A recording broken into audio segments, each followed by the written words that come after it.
The one and only Tim Deegan. Hey, thanks for having me. To talk about an all-important topic. You know, and it's not something that is completely uncommon. No. I wouldn't say creep too close to home, but it's wrapping up around some parts of the East Coast. Making us wonder. I mean, for the longest time it was on the Gulf Coast. Yeah. And we were concerned about them, but it was over there. The last time the red tide was really of big significance on the entire East Coast of Florida was probably over a decade ago. Yeah, it's been over 10 years ago. I remember a couple events in the 90s. But we have some ingredients at least through the fall and autumn. Without even forecasting, climatologically, we know, right? The fronts are going to increase. There's going to be winds out of the north and northeast.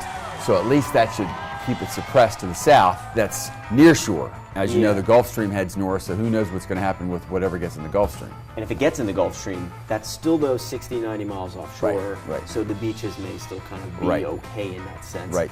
The one question, though, we have, if the tide kind of trickles into the estuaries, because it's in parts of the Indian River. Well, because I think you're taking us toward the St. Johns, right? So the source point is very close to the headwaters of the St. Johns. If that's the case, the one concern we have is the St. Johns flows Exactly. north. So that's what I think we're really wondering. Now, we haven't heard of it flowing too far to the north yet, but especially folks up there toward Crescent Lake, you know, maybe even getting up toward Palatka, they might be our first indicators if it's going to come up to St. John. That concludes the first episode of whatever this segment is called. Now back to forecasting and percentages.